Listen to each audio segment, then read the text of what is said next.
नमस्कार, फिर से आपका स्वागत है के आर ऑनलाइन प्लेटफॉर्म पे। तो हम लोग डिस्कस कर रहे हैं 200 टाइप्स ऑफ इंग्लिश स्ट्रक्चर्स। जी हाँ, Hindi to English translation 200 types के स्ट्रक्चर्स का। तो आज हम लोग डिस्कस करने वाले हैं पास्ट इंडेफिनिट टेंस का। ठीक है, पास्ट इंडेफिनिट टेंस। तो नाम से ही पता चल रहा है क्या मेरा पास्ट इंडेफिनिट टेंस। अगर इसको हम लोग सिंगल वर्ड में समझना चाहें, सिंगल सेंटेंस में समझना चाहें, तो ये होता क्या है? Past completed action in past, completed actions in past। ऐसे एक्शंस जो है कंप्लीटेड हुआ है किसमें? पास्ट में। उसको एक्सप्रेस करने के लिए हम लोग क्या यूज करते हैं? Past indefinite tense. ठीक है, सिंपल लैंग्वेज में समझना चाहें तो वैसे काम जो पास्ट में मेरा कंप्लीट हो चुका है, वैसे सेंटेंस को एक्सप्रेस करता है पास्ट इंडेफिनिट टेंस। अब जो सबसे इंपॉर्टेंट थिंग है, सबसे जो इंपॉर्टेंट चीज है वो ये चीज होता है, सबसे कंफ्यूजिंग चीज ये है कि पास्ट इंडेफिनिट टेंस और प्रेजेंट परफेक्ट टेंस में डिफरेंस ढूंढना, उसमें अंतर ढूंढना। ठीक है, हम लोग पता नहीं कर पाते कि कौन सा सेंटेंस पास्ट इंडेफिनिट टेंस का है और कौन सा सेंटेंस प्रेजेंट परफेक्ट टेंस का है। तो ये जो कंफ्यूजन है ना, ये कंफ्यूजन आज आपकी लाइफ से सदा के लिए जाने वाली है। तो आप इस वीडियो में बने रहें। ठीक है, तो सबसे पहले हम लोग डिस्कस करते हैं क्या पास्ट इंडेफिनिट टेंस में, है ना, कंप्लीटेड एक्शन इन पास्ट। तो इसको हम लोग ऐसे भी लिख सकते हैं क्या? पास्ट स्पेसिफिक टाइम या specific time in past, past specific time. इसको और ज्यादा डिटेल में जाने के लिए, ठीक है, और समझने के लिए, बढ़िया तरीके से समझने के लिए हम लोग जाते हैं पास्ट में अगर कोई टाइम मेंशन हो, पास्ट में कोई अगर डेट मेंशन हो, मंथ, वीक, ईयर, तो उसको, ठीक है, तो उसमें हम लोग क्या करते हैं? पास्ट इंडेफिनिट टेंस होगा। ठीक है, या हम लोग आगे थोड़ा सा और इसको डिटेल में जाएं तो क्या हो जाएगा? मेरा अगर कोई हिस्टोरिकल इवेंट्स हो, हिस्टोरिकल इवेंट्स जैसे 15 अगस्त, 26 जनवरी, जैसे भारत 15 अगस्त 1947 को आजाद हुआ। इंडिया बिकेम फ्री इन 15 अगस्त 1947। तो ये स्पेसिफिक डेट है, ये जो 15 अगस्त है, 26 जनवरी है, स्पेसिफिक डेट है। तो स्पेसिफिक डेट को मेंशन करने के लिए हमेशा पास्ट इंडेफिनिट टेंस यूज किया जाता है। ठीक है, तो हमने क्या डिस्कस किया? पास्ट स्पेसिफिक टाइम, है ना, पास्ट स्पेसिफिक टाइम में क्या होगा? कोई सा भी टाइम अगर मेंशन हो, डेट मेंशन हो, वीक मेंशन हो, मंथ मेंशन हो, ईयर मेंशन हो, या कोई भी हिस्टोरिकल इवेंट्स हो, तो उसमें से हम लोग क्या यूज करते हैं? पास्ट इंडेफिनिट टेंस का। और भी अगर इसमें थोड़ा सा डिटेल से जाए तो अगर ऐसा भी कहीं पे मेंशन है यस्टरडे, तो ये भी पास्ट स्पेसिफिक टाइम आ गया। ठीक है, last week, last day, last week, last year, last year. ठीक है, ये सब भी अगर मेंशन हो तो उसमें से हम लोग क्या यूज करते हैं? पास्ट इंडेफिनिट टेंस यूज करते हैं। तो आपको समझ में आ गया होगा। ठीक है, हमने क्या इसमें पढ़ा अभी तक कि पास्ट इंडेफिनिट टेंस क्या रिप्रेजेंट करता है? Completed action in past. या तो हम इसको अगर बढ़िया से, अगर, ठीक है, बिल्कुल कॉन्फिडेंटली समझना चाहें तो ये क्या होता है? मेरा पास्ट स्पेसिफिक एक्शन, किसी स्पेशल टाइम को मेंशन करता हूं, या वो टाइम भी हो सकता है, ठीक है, या इसको ईयर में एक्सप्रेस हो, या वीक में मेंशन हो, या मंथ में मेंशन हो, तो हम लोग क्या करते हैं? पास्ट इंडेफिनिट टेंस यूज करते हैं। ठीक है, और परफेक्ट टेंस के बारे में, प्रेजेंट परफेक्ट टेंस के बारे में हमने पिछली वीडियो में, ठीक है, डिस्कस कर रखा है। फिर भी जब इसका कंपैरिजन चल रहा है इस वीडियो में, तो थोड़ा सा मैं बता देता हूं। ठीक है, तो प्रेजेंट जो होता है, present perfect tense, present perfect tense, ये भी जो है ना कंप्लीटेड एक्शन को ही रिप्रेजेंट करता है। ये भी क्या करता है? कंप्लीटेड एक्शन को ही, कंप्लीटेड एक्शंस, ठीक है, इसको ही रिप्रेजेंट करता है। तो इसी में कंफ्यूजन होता है। लेकिन क्या है कि प्रेजेंट परफेक्ट टेंस क्या होता है? ये रिसेंटली कंप्लीटेड एक्शन को, रिसेंटली कंप्लीटेड एक्शन को रिप्रेजेंट करता है कि अगर कोई काम अभी अभी हुआ हो, उसका इफेक्ट अगर प्रेजेंट में हो, तभी वो क्या होगा? प्रेजेंट परफेक्ट टेंस होगा। और पास्ट इंडेफिनिट टेंस कब? कोई पास्ट स्पेसिफिक टाइम, कोई भी काम पास्ट में हुआ हो, तब उसको रिप्रेजेंट करने के लिए क्या होता है? मेरा पास्ट इंडेफिनिट टेंस होता है। ठीक है, तो डिफरेंस समझ में आ गया होगा। अब हम लोग क्या करते हैं? कुछ हिंदी से सॉरी, कुछ हिंदी सेंटेंसेस के थ्रू हम लोग पास्ट इंडेफिनिट को बहुत अच्छी के तरीके से समझने का कोशिश करते हैं। तो कुछ हिंदी सेंटेंस लिखता हूं और समझते हैं कि पास्ट इंडेफिनिट टेंस है क्या। मैंने पहला सेंटेंस लिखा, उसने तुम्हें देखा। दूसरा सेंटेंस हमने लिखा, मैंने तो उसका नाम तक भुला दिया। तीसरा सेंटेंस हमने लिखा, तुमने उसकी बहुत प्रशंसा की।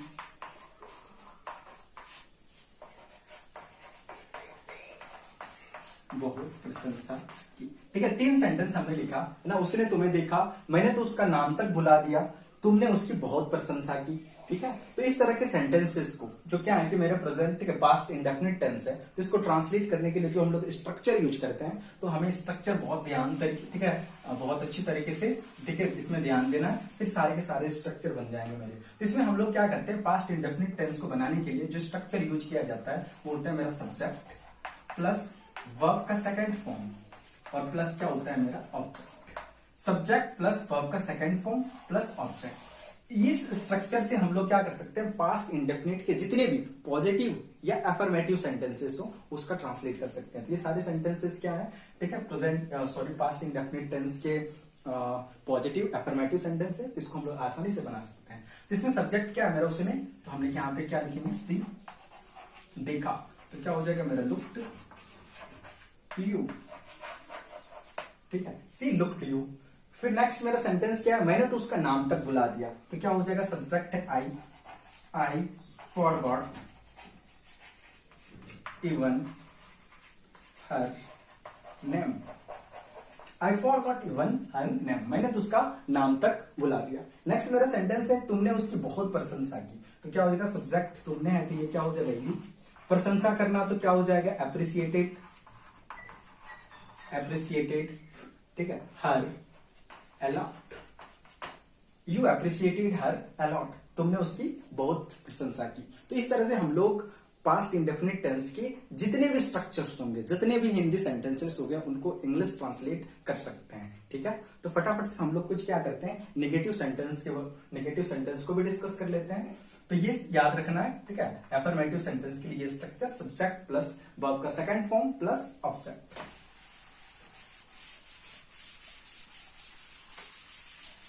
अब हम क्या करते हैं, कुछ नेगेटिव सेंटेंसेस लिखते हैं बोर्ड पे, फिर उसका ट्रांसलेशन करते हैं। मैंने पहला लिखा, उसने मुझे अपनी किताब नहीं दी, किताब नहीं दी। ठीक है, दूसरा सेंटेंस हमने लिखा, मैंने उसके साथ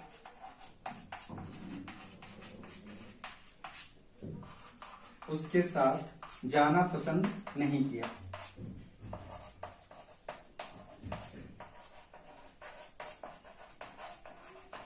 मैंने उसके साथ जाना पसंद नहीं किया। ठीक है, तो 2 मैंने हमने नेगेटिव सेंटेंस लिखे, देखिए इसमें से नहीं है ना। तो इसको रिप्रेजेंट करने के लिए, ठीक है, इसको हम लोग ट्रांसलेट करने के लिए जो स्ट्रक्चर यूज किया जाता है नेगेटिव सेंटेंस के लिए, वो होता है मेरा सब्जेक्ट, और जो हेल्पिंग वर्ब यूज किया जाता है इस, ठीक है, ऐसे सेंटेंस में, वो होता है डिड, और प्लस नेगेटिव को रिप्रेजेंट करने के लिए नॉट। और जब हमने एक बार डिड लगा दिया, ठीक है, तो हमेशा क्या होता है, वर्ब का फर्स्ट फॉर्म यूज होता है। तो इसमें से क्या यूज होगा, वर्ब का फर्स्ट फॉर्म और प्लस क्या हो जाएगा मेरा ऑब्जेक्ट। तो negative sentences, past indefinite tense के नेगेटिव सेंटेंस को ट्रांसलेट करने के लिए ये स्ट्रक्चर यूज होगा, subject plus did plus not plus verb का फर्स्ट फॉर्म प्लस ऑब्जेक्ट।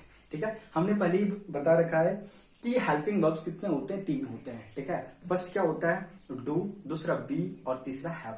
और ये डीड क्या है, डू का पास्ट फॉर्म है, डू का पास्ट फॉर्म है। जब भी हम लोग नेगेटिव ट्रांसलेट करते हैं तो हेल्पिंग वर्ब लगाते हैं, हेल्पिंग वर्ब के बाद नॉट लगाते हैं। और एक बार हमने डीड यूज कर दिया हेल्पिंग वर्ब, तो हमेशा क्या आएगा, वर्ब का फर्स्ट फॉर्म। ठीक है, फिर हम इस फटाफट से इसका ट्रांसलेट करते हैं। इसमें से क्या है मेरा, सब्जेक्ट उसने है, तो क्या हो जाएगा, she did not give her book to me. ठीक है, क्या लिखा? She did not give her book to me. इसी सेंटेंस को हम लोग इस तरह से भी ट्रांसलेट कर सकते थे, she did not give me her book, she did not give me her book. ये भी सेंटेंस सही है, she did not give her book to me. ठीक है, नेक्स्ट सेंटेंस हम ट्राई करते हैं बनाने का। मैंने उसके साथ जाना पसंद नहीं किया, तो क्या हो जाएगा मेरा? I did not like to go with her, I did not like to go with her. तो हम लोग क्या कर सकते हैं, इस तरह से जो पास्ट इंडेफिनिट टेंस के नेगेटिव सेंटेंसेस हैं उसको सारे के सारे को हिंदी जो सेंटेंसेस है उसको ट्रांसलेट कर सकते हैं। अब हम लोग क्या करते हैं, कुछ इंट्रोगेटिव सेंटेंसेस लेते हैं और उसको ट्रांसलेट करते हैं। तो पास्ट इंडेफिनिट टेंस के कुछ इंट्रोगेटिव सेंटेंसेस ले रहे हैं। पहला हमने सेंटेंस लिखा, क्या वह तुमसे फिर कभी मिली। दूसरा सेंटेंस, क्या तुमने बहुत बड़ी गलती नहीं कर दी।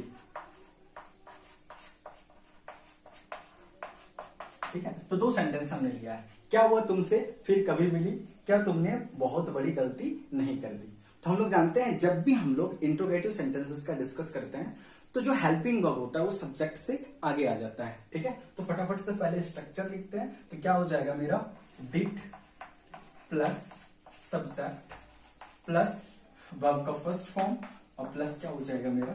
Object. Did plus subject plus verb का फर्स्ट फॉर्म प्लस ऑब्जेक्ट। तो जो भी इंट्रोगेटिव सेंटेंसेस हैं, ठीक है, उसको रिप्रेजेंट करने के लिए, उसको ट्रांसलेट करने के लिए हम लोग ये स्ट्रक्चर यूज करते हैं, did plus subject plus verb का फर्स्ट फॉर्म और प्लस ऑब्जेक्ट। ठीक है, तो फटाफट से ट्रांसलेट करते हैं। तो ये क्या हो जाएगा मेरा? डिड सी। ठीक है, फिर क्या है? तुमसे फिर कभी, तो क्या हो जाएगा? Did see your meet you again. क्या हो जाएगा मेरा? Did see your meet you again, क्या हुआ तुमसे फिर कभी मिली। दूसरा मेरा सेंटेंस है, क्या तुमने बहुत बड़ी गलती नहीं कर दी, तो क्या हो जाएगा? Did you. ठीक है, अब यहां पे नहीं है तो हम क्या करेंगे? ठीक है, इसको हम लोग बोलते हैं क्या? Interrogative negative sentence. तो हम लोग क्या करते हैं, सब्जेक्ट के बाद क्या लगा देंगे? Not. Did you not do a big mistake. ठीक है, did you not do a big mistake, क्या तुमने बहुत बड़ी गलती नहीं कर दी। अब हम लोग जानते हैं क्या, इस तरह से हम लोग क्या कर सकते हैं कि जो पास्ट इंडेफिनिट टेंस के सिंपल इंट्रोगेटिव सेंटेंस है। अब इंट्रोगेटिव सेंटेंसेस दो टाइप्स के होते हैं, हमने पहले भी बहुत बार ठीक है इसके बारे में बताया है कि फर्स्ट होते हैं डायरेक्ट इंट्रोगेटिव सेंटेंस होते हैं जिसका आंसर ओनली यस और नो होता है, और दूसरे इंट्रोगेटिव सेंटेंसेस होते हैं जिसमें WH वर्ड्स वाले आते हैं। WH वर्ड्स मतलब ठीक है हु, व्हाई, व्हेन, हाउ, ठीक है, वेयर, ये सब वर्ड्स आते हैं। तो ये वर्ड्स क्या कहलाते हैं? WH words, interrogative sentences. ठीक है, तो कुछ उस सेंटेंस के भी हम लोग ट्रांसलेट कर लेते हैं ताकि बहुत अच्छी तरीके से हम पास्ट इंडेफिनिट टेंस को कवर कर सकें। तो फटाफट से हम WH वर्ड्स वाले कुछ सेंटेंसेस लेते हैं। पहला सेंटेंस हमने लिया, तुमने यह क्या किया।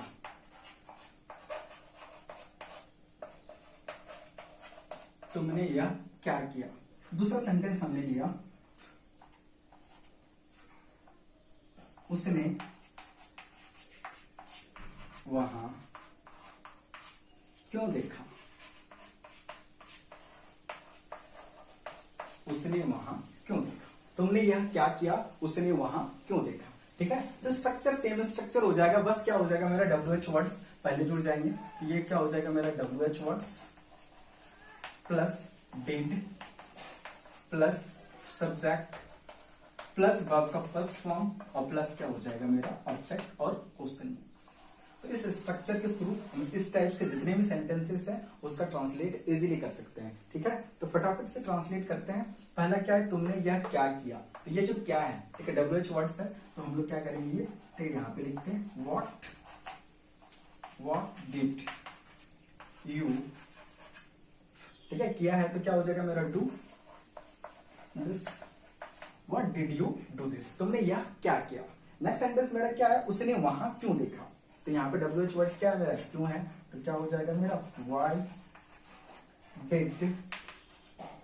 उसने है तो सी या, ठीक है, हम लोग क्या यूज कर सकते हैं, ही, तो वाई डिड ही देखा, तो क्या लिखेंगे हम लोग, सी और did. Why did he see there, उसने वहां क्यों देखा। तो इस तरह से हम लोग क्या कर सकते हैं, पास्ट इंडेफिनिट टेंस के जितने भी सेंटेंसेस हैं उसको हम लोग हिंदी टू इंग्लिश ट्रांसलेट कर सकते हैं। तो आज हमने जो इस वीडियो में जो डिस्कस किया उसको फटाफट से 1 मिनट में रिकेप कर लेते हैं। सबसे पहले हमने डिस्कस किया कि पास्ट इंडेफिनिट टेंस है क्या। तो पास्ट इंडेफिनिट टेंस हमने बताया क्या कि कंप्लीटेड एक्शन इन पास्ट, वैसे एक्शंस जो पास्ट में कंप्लीट हुआ हो तो वो क्या होता है मेरा, ठीक है, पास्ट इंडेफिनिट टेंस होता है। फिर इसका कंपैरिजन हमने देखा, ठीक है, कि पास्ट इंडेफिनिट टेंस और प्रेजेंट परफेक्ट टेंस में क्या डिफरेंस होता है, क्या अंतर होता है। तो पास्ट इंडेफिनिट टेंस क्या करता है, पास्ट स्पेसिफिक टाइम को रिप्रेजेंट करता है, वहीं जो प्रेजेंट परफेक्ट टेंस होता है वो रिसेंटली कंप्लीटेड एक्शन को रिप्रेजेंट करता है। ठीक है, अब उसमें से स्पेसिफिक टाइम में हमने बताया क्या कि स्पेसिफिक टाइम हो सकता है, स्पेसिफिक मंथ हो सकता है, स्पेसिफिक वीक हो सकता है, स्पेसिफिक डे हो सकता है, स्पेसिफिक ईयर हो सकता है, कोई हिस्टोरिकल इवेंट्स हो सकता है, last week, last day, yesterday, ठीक है, ये सारी चीजें हो सकती हैं। तो जब भी ये सारे वर्ड्स आए, ठीक है, तब वो हमेशा क्या होता है, पास्ट इंडेफिनिट टेंस में ट्रांसलेशन होता है, पास्ट इंडेफिनिट टेंस होता है। ठीक है, और फिर हमने कुछ हिंदी सेंटेंसेस के थ्रू पास्ट इंडेफिनिट टेंस को समझने का कोशिश किया।